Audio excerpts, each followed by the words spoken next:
My heartiest congratulations to Narendra Modi and the BJP and the NDA on this historic day.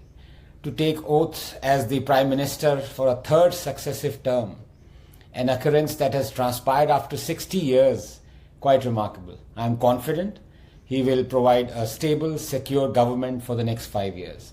But in many ways, this historic 2024 mandate has made Prime Minister Modi's job arduous.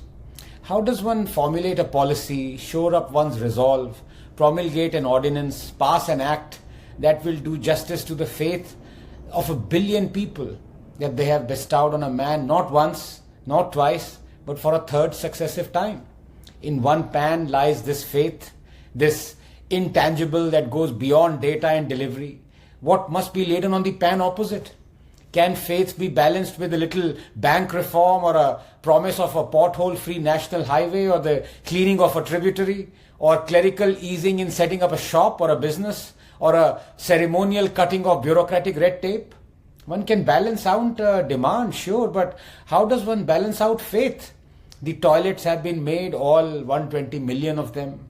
Gas connections supplied, 100 million of them. Health cards distributed, 350 million of them. Micro loans provided, 430 million of them. Homes constructed, 40 million of them. Jobs given, 85 million of them. Bank accounts opened, 600 million of them.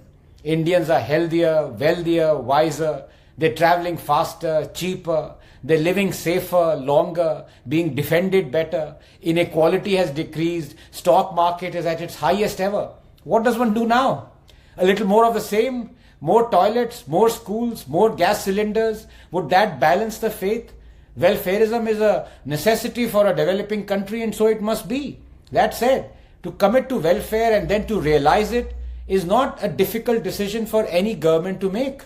Every politician is elected on the promise of delivering welfare. But there comes a tipping point, and sooner or later, that point is reached first by those who elect and not by those who are elected. There is only so many toilets to be made, so many taps to be connected, so many bank accounts to be opened. And once they are, the voters need something more than the basic amenities. That time has come. That time has come for Prime Minister Modi to stop discrimination against 1 billion Hindus, discrimination that is legal, social, educational and constitutional. To address this issue later would be too late. Quite possibly, it already is. If Modi's first and second terms were to save Indians, toilets, gas, tap water, loans, bank accounts, health insurance, homes, COVID vaccines, Balakot, the third must be one that saves India. And India cannot be saved if Hindus aren't. The Hindus do not ask for appeasement, they never have. The Hindus do not even mind if people belonging to other religions are appeased. All the Hindus ask for is that the discrimination carried out against them be ebbed, if not stopped altogether. Is that too much to ask? The proverbial Hindu Rashtra, a rhetorical, derisory reference to the dawn of 2014 coined by the left to guilt-trip Indians into believing that they were now living in a fascist state where Muslim rights were being stomped upon by brown-shirted, goose-stepping Hindutva soldiers, has just celebrated its 10th anniversary. 10 years of apathy and inaction, of prejudice, of constitutional and judicial discrimination, not against Muslims, but against Hindus. To those who claim we are now living in a totalitarian Hindu Rashtra, one must ask, what kind of a Hindu Rashtra is this where 1 billion strong Hindus have been through our parliament, courts, education system and our constitution reduced to not just second class but rather 8th class citizens? What kind of a Hindu Rashtra is this where Durga Puja and Garba celebrations are stoned with impunity, where a sitting Prime Minister claims minorities have the first claim to resources? What kind of a Hindu Rashtra is this where Hindus are forced to be refugees in their own land, where one can resettle or settle 40,000 Rohingya Muslims, but not 700,000 Kashmiri Hindus, the land's original inhabitants, where the judiciary says not once but twice that it is too late to prosecute those who raped, murdered and ethnically cleansed Hindus?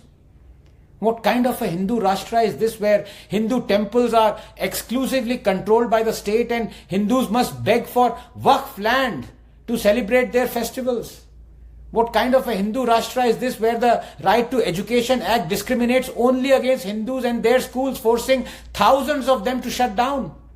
What kind of a Hindu Rashtra is this where genocidal monsters like Aurangzeb and Tipu are eulogized through state-sponsored publications, naming of roads and organizing of festivals? What kind of a Hindu Rashtra is this where a law was about to be enacted through which only the Hindus would have been held guilty in a communal riot even if they were in a minority, for example in Kashmir? What kind of a Hindu Rashtra is this where court judgments like the Sabarimala and legislative enactments like the Hindu Code Bill purport to reform only Hindu religious practices, but dare not touch practices of other religions, and if they do, their decisions are promptly reversed like in the Shah Bano case?